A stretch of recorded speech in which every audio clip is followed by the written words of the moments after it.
Friends, let me ask you this morning, for those of you that have multiple children, how many of you have a favorite child? Please don't raise your hand. I don't want to start any arguments with your family today. Just think about it for a moment. How many of you have a favorite child? You know, my brother, he reminds my parents and me all the time that he is their favorite child, which is fine. He's absolutely wrong, but I'm not going to tell him that.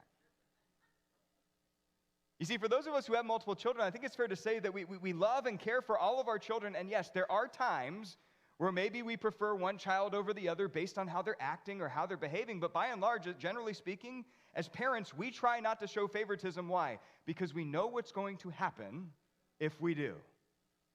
For example, our girls, man, they love Parmesan cheese. Like, you could sprinkle Parmesan cheese on the ground, they'd still find a way to eat it. They love Parmesan cheese. And so some nights we'll get together to dinner, and you know, we'll be sitting down at the table, and they'll want some Parmesan on their spaghetti, and some Parmesan on their bread, and some Parmesan on their green beans, and then they'll want a little pile of Parmesan just by itself on their plate that they can eat. But friends, here's the thing. If we do not give them the same amount of Parmesan cheese, they will put us on trial. Like Abigail will say, Daddy, you gave Haley way more Parmesan cheese than me. That's not fair.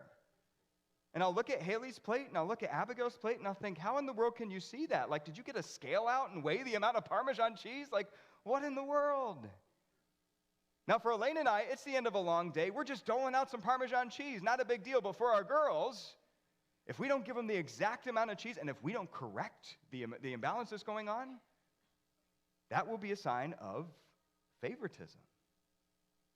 Now, notice here in verse 3 that not only do we find out that Joseph is the favorite, that he loved Joseph more than any of his other sons, but he also had some pretty obvious favoritism.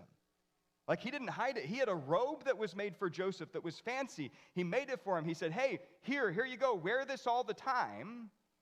And so now this robe that Joseph is wearing that his father gave to him is a glaring symbol to his other brothers that he is the favorite. In other words, this is not a secret. This is right in their face.